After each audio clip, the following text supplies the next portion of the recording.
Señorita, acabo de cruzar la frontera y no me agarró la migra. ¿Usted cree que me puede ayudar con mis papeles? Tranquila, niña, yo tenía tu aplicación de asilo, te consigo tu permiso de trabajo, la residencia. ¿Eres casada?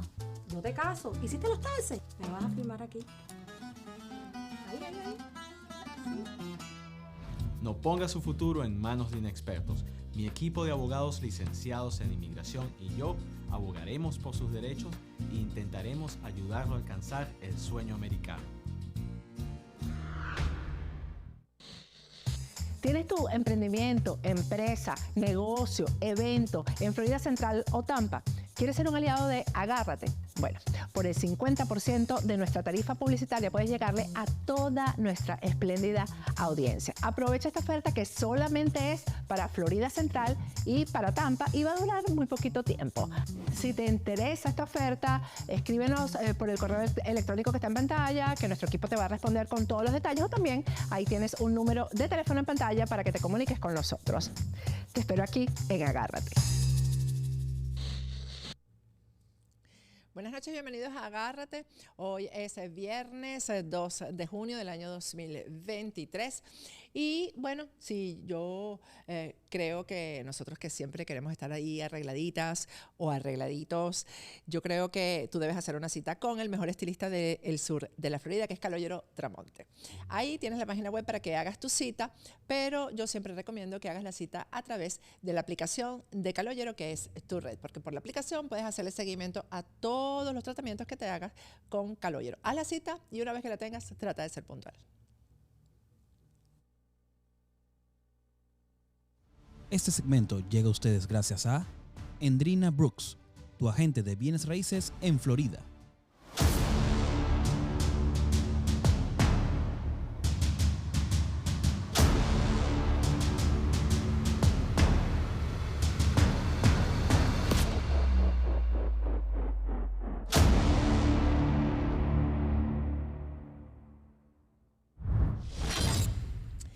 Buenas noches, bienvenidos a Agárrate. Hoy es viernes 2 de junio del año 2023 y bueno, quise cerrar la semana con el análisis de alguien que siempre que traigo el programa ustedes lo agradecen. Es Carlos Sánchez Berzaín, está conmigo aquí en el estudio. Gracias, Carlos, por acompañarme el día de hoy a terminar esta semana. Gracias, Patricia. Además, con muchísima lluvia aquí en Miami, este hombre llegó puntual como siempre porque es un caballero. Eso sí es así. Bueno, Carlos, te preguntaba antes de entrar en la entrevista acerca de la cumbre de Brasil y me regañaste porque eso no es cumbre. Cuéntame. Bueno, la reunión de presidentes que ha convocado Lula en la semana que termina ha hecho en marco de una organización de papel, de esas que se han creado entre Chávez y Castro durante este siglo, para tratar de dar alguna institucionalidad a los sistemas dictatoriales y combatir a la Organización de Estados Americanos. UNASUR empieza como una idea de Chávez el año 2004 en el Cusco. Después, el año 2008, en el Brasil firman el Tratado Constitutivo y empieza a funcionar a partir del año 2011. Fija su sede en Quito, donde construyen un gigantesco edificio que se hizo en la dictadura de Correa y que el presidente Lenín Moreno, que sacó al Ecuador de la dictadura y lo devolvió a la democracia, le dio un mejor uso porque estaba vacío. En Cochabamba, Bolivia, construyen otro monumento al cemento que iban a ser las oficinas administrativas de UNASUR. Están vacías. Eso ha sido simplemente gasto, despilfarro y corrupción. Y están vacías porque la denominada UNASUR, como toda organización de papel nada más, de reunión, no tiene dinero para pagar sus cuentas, no tiene personal y se reúne cuando hay un presidente que puede pagar la reunión. Entonces, Lula, que acaba de llegar a la presidencia del Brasil y que tiene los recursos del Estado brasilero, ha convocado a una reunión que no es cumbre, es una reunión de presidentes de esta Unión de Países de América del Sur, UNASUR, que se han reunido con el propósito de llevar adelante un proceso de integración. En verdad, ese era el pretexto para que Lula trate de lavar la cara a uno de los más altos representantes del crimen organizado en la región, del socialismo del siglo XXI, castrochavismo, Nicolás Maduro, el dictador de Venezuela, y en vez de lavarlo, lo que ha hecho es desnudarlo y ponerlo en evidencia, porque ha quedado muy claro que Nicolás Maduro es narcotraficante, es el jefe del cartel de los soles, hay 15 millones de dólares por su captura internacional, está en proceso de acusación bajo el Estatuto de Roma por crímenes de lesa humanidad, es un torturador, es un corrupto consumado, socio de Lula, porque juntos han montado, junto con Cuba, el famoso Lavallato o el famoso caso de Odebrecht y otras 17 empresas brasileras que con recursos federales del Brasil, porque eso era plata brasilera, y con la operación de Chávez y Castro ensuciaron todo el continente y más allá. Entonces ha quedado muy claro que hay repudio contra esta dictadura violadora de derechos humanos y que ejerce en Venezuela, tal como sucede en Cuba, en Bolivia y en Nicaragua, en base a terrorismo de Estado, que es la comisión diaria de delitos desde el gobierno para generar miedo en la población, de manera que con ese miedo se logren conductas que de otra forma no serían posibles. Ha habido el repudio del presidente del Uruguay, del presidente del Paraguay, ha habido el abrazo solidario de los gobiernos paradictatoriales, el peor papel seguramente el del presidente argentino Fernández, y la inexplicable actuación del presidente Lasso del Ecuador, que va de salida. Y la sorpresa de que el presidente chileno, que forma parte de este grupo del socialismo del siglo XXI, ha rechazado enérgicamente la presencia de Maduro y ha protestado contra Lula porque ha dicho que es muy claro que no es una narrativa, que fue la palabra que Lula utilizó para tratar de proteger a este delincuente, que no es una narrativa ni la violación de los derechos humanos, ni los problemas de que son víctimas los ciudadanos de Venezuela, porque él tiene en Chile esos problemas, tiene venezolanos que han salido expulsados por la dictadura, por la violación de derechos humanos, por el crimen que maneja Nicolás Maduro y que han ido a destrozar la economía y a generar un peso muy grave a Chile. Hay algunos que son notables y están bien instalados, pero la mayoría Chile los ha tratado de sacar hacia el Perú y el Perú le ha cerrado la frontera y tiene un conflicto internacional. O sea que lo que hemos vivido esta semana es un intento de presentar como política al crimen organizado y una señal de fracaso y de repudio generalizado con estas instituciones de papel. La otra es la CELAC, tienen una serie de organismos que no son nada más que etiquetas que utilizan para tratar de mostrar señales políticas y tapar el narcotráfico, los crímenes de lesa humanidad, la corrupción y la impunidad de que están rodeadas estas 4 dictaduras. La dictadura jefe de Venezuela, la plataforma principal, la dictadura jefe Cuba, perdón, la plataforma principal Venezuela, y 2 dictaduras satélites que son Bolivia y Nicaragua, con 5 gobiernos paradictatoriales. Esto es muy importante porque el concepto de gobierno paradictatorial es nuevo y define un gobierno paradictatorial como aquel gobierno elegido democráticamente, en democracia, en un país con democracia, que sin embargo, por el hecho de haber sido financiado, soportado, promovido, de alguna manera ayudado a llegar a esa posición por el socialismo del siglo XXI o el castrochavismo, cuando toman el poder, se ponen al servicio de las dictaduras. 5 gobiernos, el más horrible y el más antiguo, el de López Obrador en México, que ha condecorado al dictador cubano Díaz-Canel, que trafica con Cuba recibiendo médicos esclavos a costa de la medicina mexicana que es tan buena, que compra piedras a Cuba, que le ha puesto alfombra roja y ha recibido a Maduro como si fuera un estadista cuando es en verdad un criminal, que ha usado México como plataforma para rescatar a Evo Morales cuando renunció y darle impunidad, y después junto con la Argentina retornar al dictador y mantener la dictadura en Bolivia. El otro gobierno es Fernández Kirchner de la Argentina, paradictatorial hasta la médula, al servicio de Cuba, Venezuela y rindiendo pleitesía ahora a Lula. Se van a fin de año, hay elecciones en octubre y ninguno de los dos, ni Fernández ni Kirchner, va a ser candidato. Hay mejores tiempos para la Argentina, que hoy día vive una crisis económica tremenda. al borde de entrar en default cada 2 o 3 meses. El siguiente gobierno por orden de llegada fue el del Perú. Castillo hizo un golpe de Estado, está en la cárcel, ya no está. El que sigue fue Chile, después Colombia con Petro, y el último es Lula en el Brasil. Y quedan 5 gobiernos paradictatoriales: México, Argentina, Chile, Colombia y Brasil, y discrepancias entre ellos, porque esta vez pateó el tablero el presidente chileno diciéndole a su colega Lula: ¿sabes qué? Maduro es un criminal y eso no es una narrativa. Independientemente de lo que uno pueda pensar de Boric, yo creo que eso fue el peso informativo de esa reunión de presidentes. Bueno, de eso no ha sido ideología ni es un gran mérito, eso se llama realpolitik. Lo que pasa con Boric es que está llevando primero es un presidente de minoría. Hay que recordar que Boric en la primera vuelta sale segundo y tiene cerca de un 24% de apoyo. En la segunda vuelta gana, pero la minoría está marcada por la primera vuelta. Lleva adelante un proceso de reforma constitucional que él había preparado y era su plan de gobierno para hacer de Chile un Estado plurinacional. Y el 4 de septiembre del año pasado, el 63% de los chilenos le dice no y le ganan.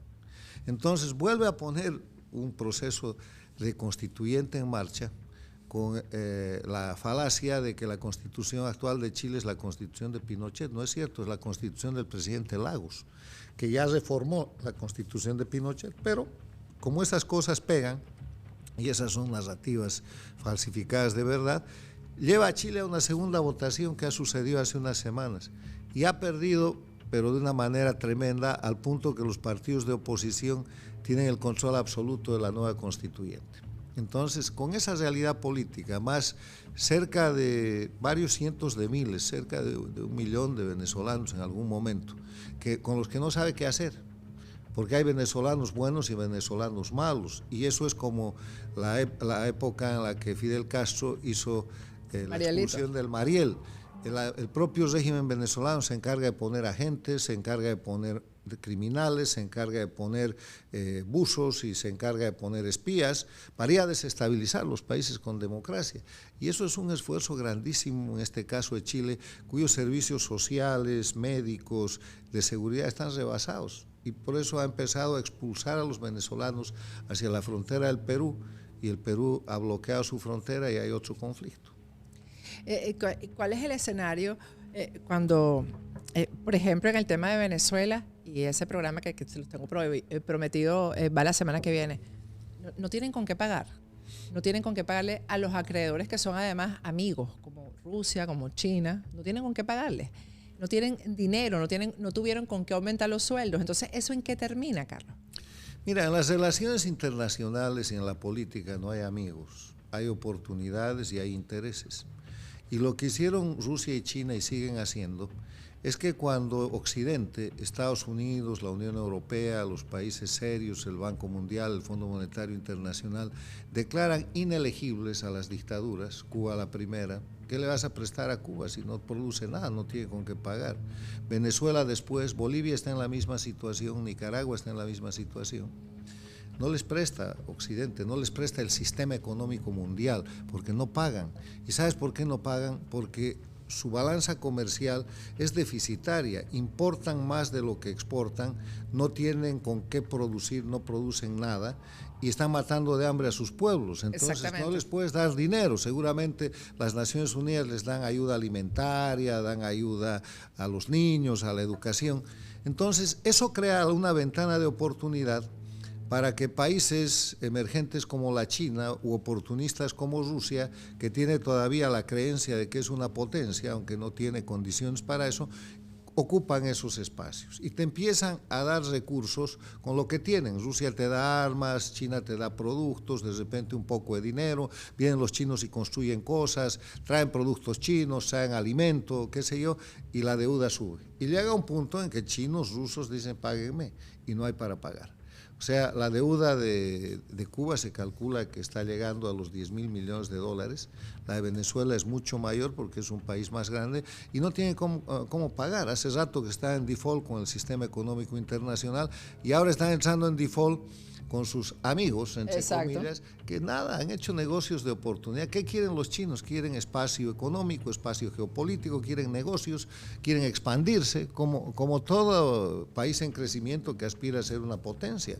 Lo mismo que los rusos. La diferencia entre China y Rusia es que China está creciendo porque China es capitalista después del gran proyecto que hicieron el presidente Nixon y su secretario de Estado Henry Kissinger, y Rusia está decreciendo después de que implosionó la Unión Soviética. Entonces no tienen con qué pagar y lo que vamos a ver es una situación muy crítica. Yo estoy dando una apreciación respecto a la que la gente a veces se sorprende. La caída y la desaparición de las dictaduras de América, de Cuba, de Venezuela, Bolivia y Nicaragua, ese es el orden de llegada, es el orden cronológico, por eso lo cito así.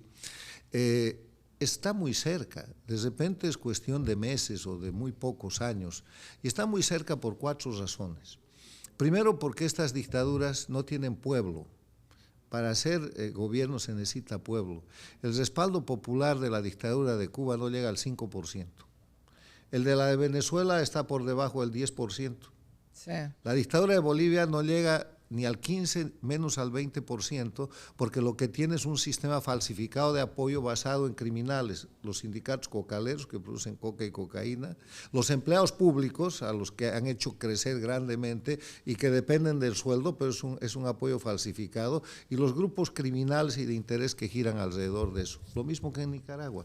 Nicaragua ha tenido que encarcelar a todos los candidatos para hacer una elección en la que dice que ha ganado el dictador Ortega. Entonces no tienen pueblo, primer elemento. Segundo elemento, no tienen economía. Esto que tú decías, o sea, todos estos países son improductivos, dependen del favor ajeno. Cuba se pasó desde el año 59 hasta el año 90, 91, dependiendo del dinero que le daba la Unión Soviética. Cuando se acabó la Unión Soviética, entró en su periodo especial, del 91 al 99, y lo salvó Lula, que con el Partido de los Trabajadores creó el Foro de Sao Paulo para sostener la dictadura. Estaban agonizando en la última lona y llega Chávez. Y Chávez le entrega a Venezuela dólares, petróleo y después Venezuela entera.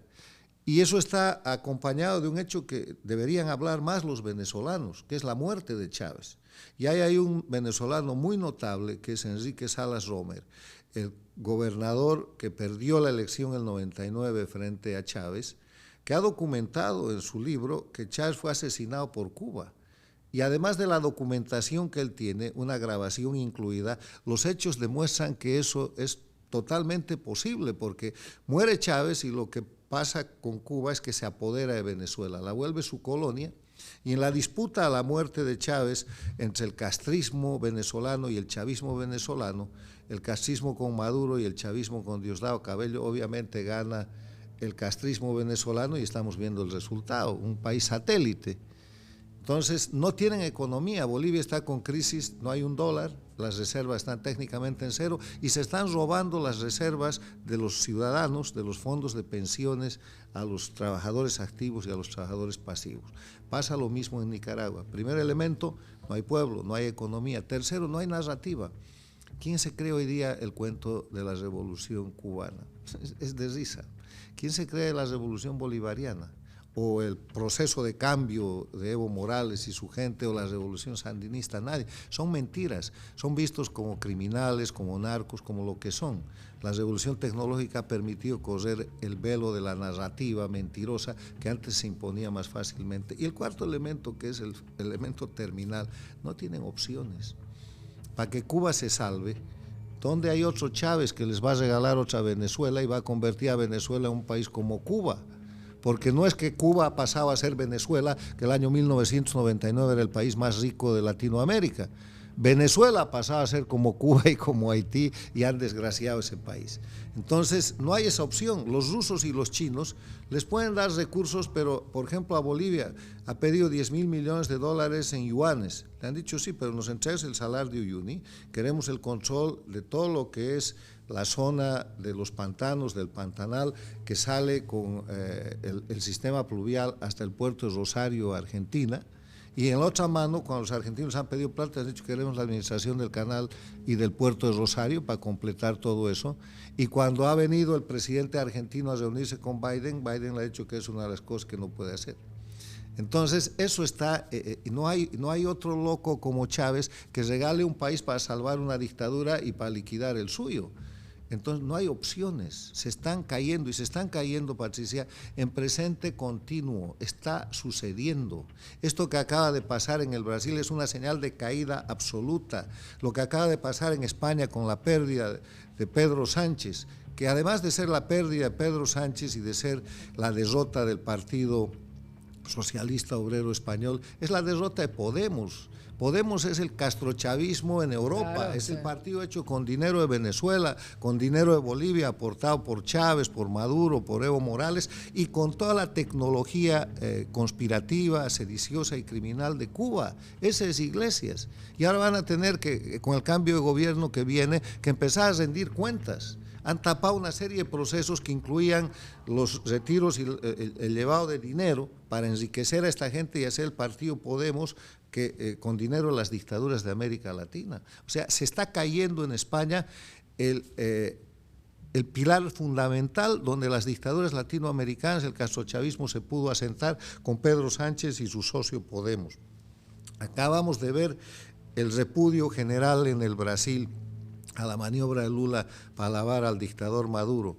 Hace unos meses ha caído en el Perú, sorprendido en un autogolpe, en un golpe de Estado, Castillo. Las instituciones han respondido y la democracia se ha consolidado. Boric en Chile no tiene más que darse la vuelta porque si no se cae. Así es. Petro está contra la pared porque es un gobierno de minoría.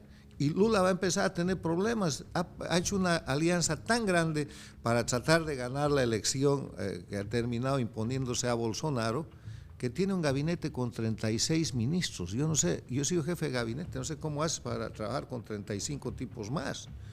Entonces es un gobierno imposible. Y el Brasil ya ha tenido de la mano de Lula el gran fiasco de ir a la China a hacer declaraciones sobre Rusia, sobre Ucrania y después tener que desmentirse y pedir disculpas, porque económicamente puede ser grandemente perjudicado. O sea, se están cayendo en tiempo presente, no pueden avanzar. Está bloqueado absolutamente en México López Obrador y ha convertido ese país en varios narcoestados.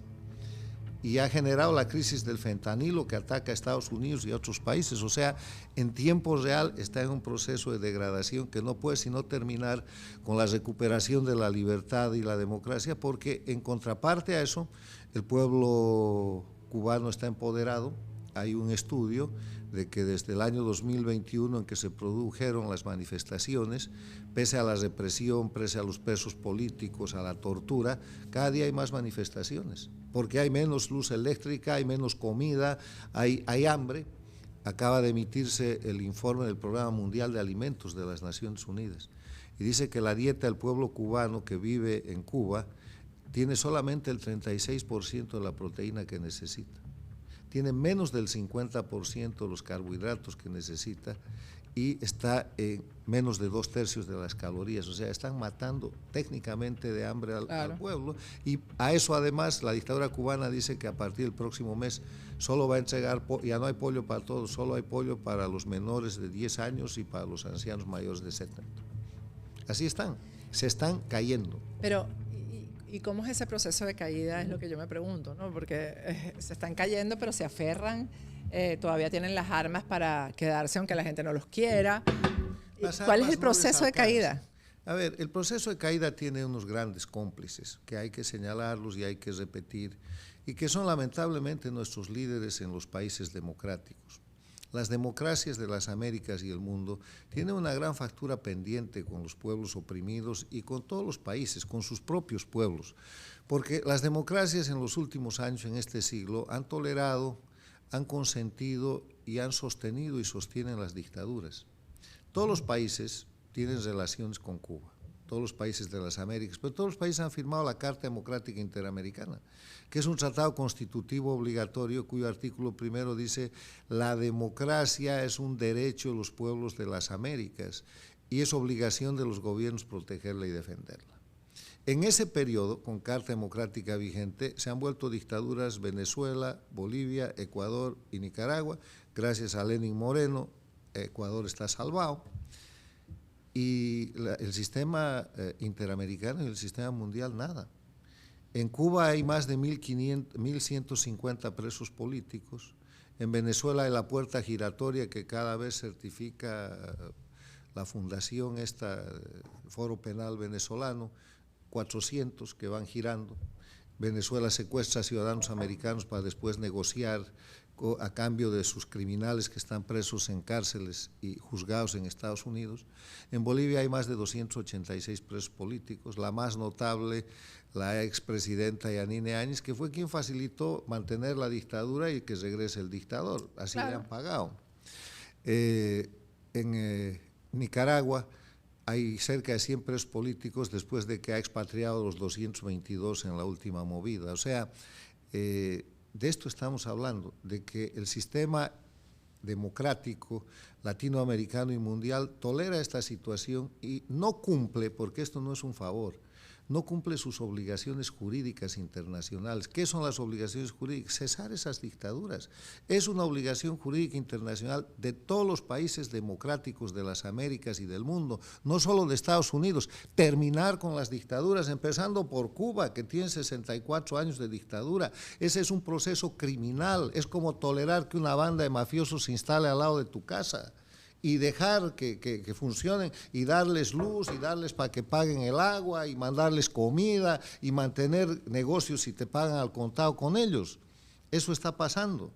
Y que el otro mafioso que está instalado una cuadra más allá, que es el régimen en Venezuela, que si te manda petróleo está bien, le pagamos, o sea, es inaceptable. Y más inaceptable es la conducta de la Unión Europea.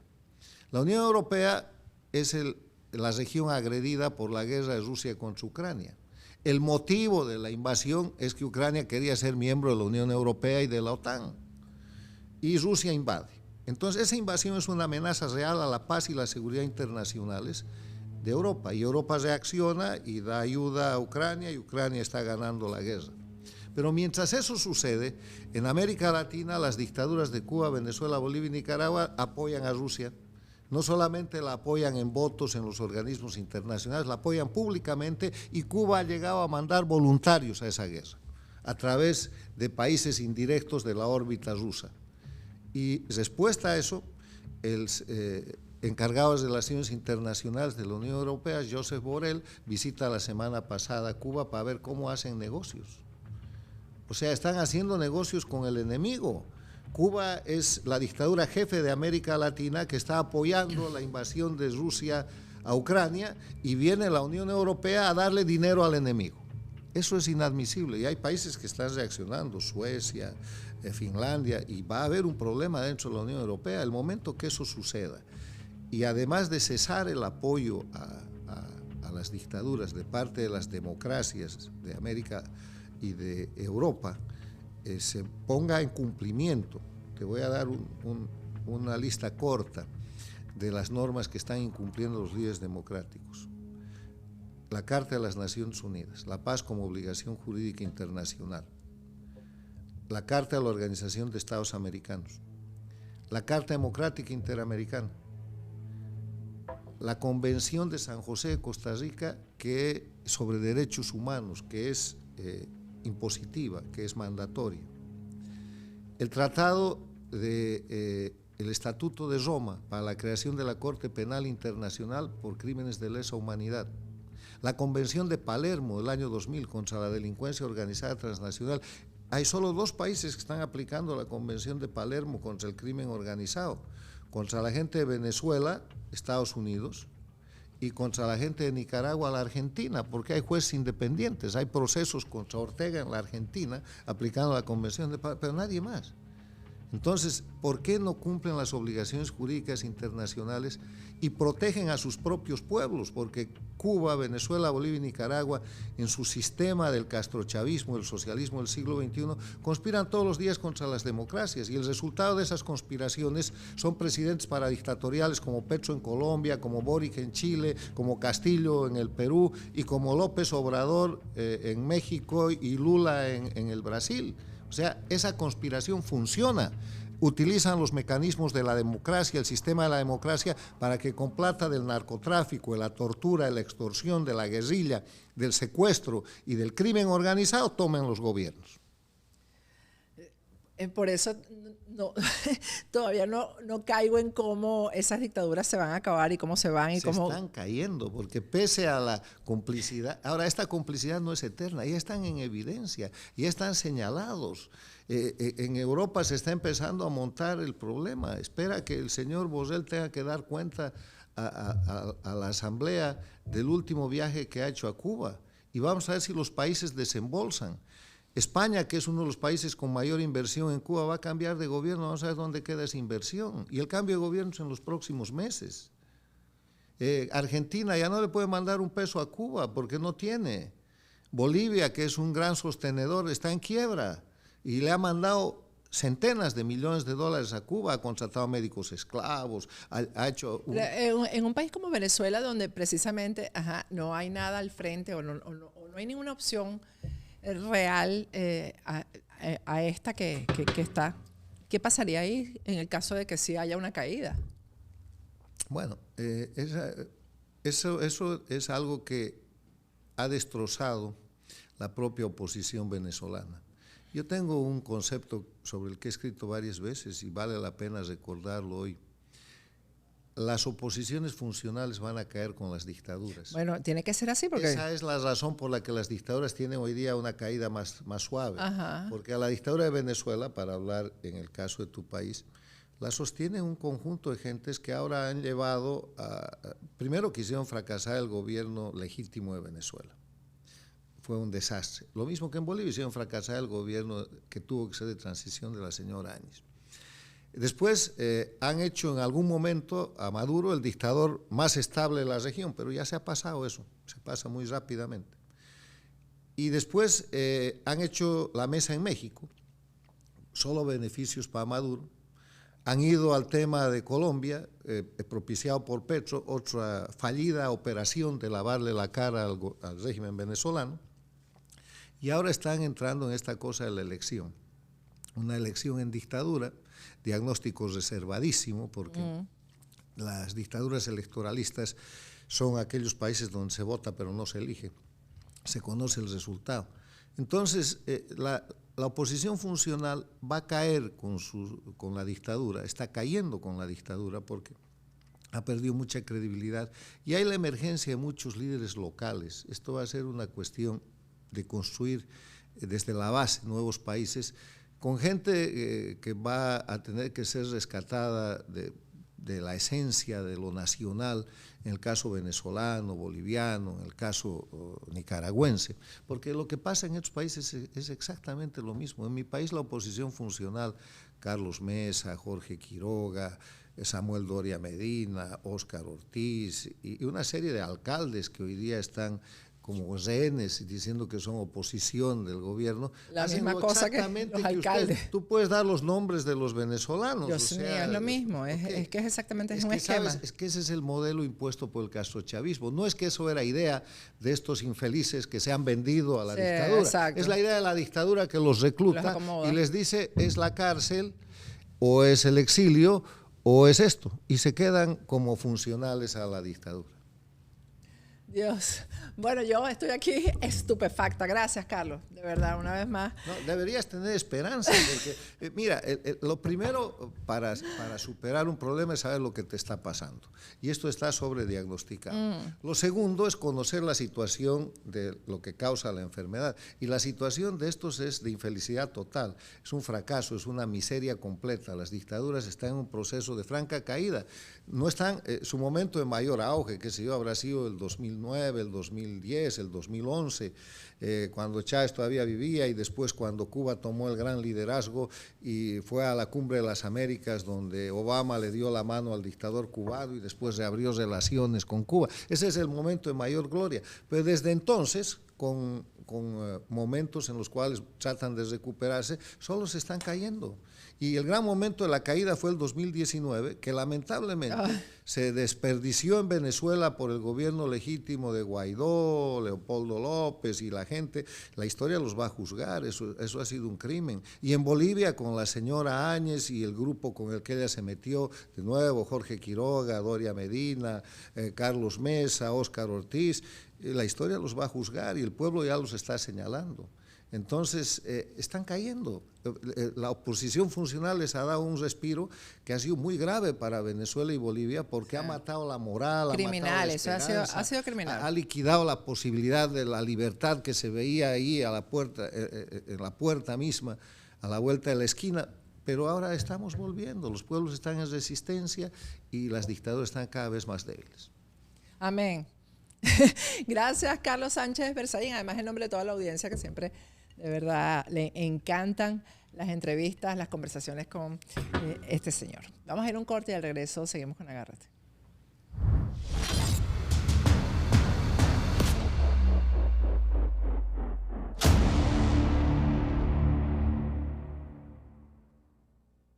Este segmento llega a ustedes gracias a Endrina Brooks, tu agente de bienes raíces en Florida.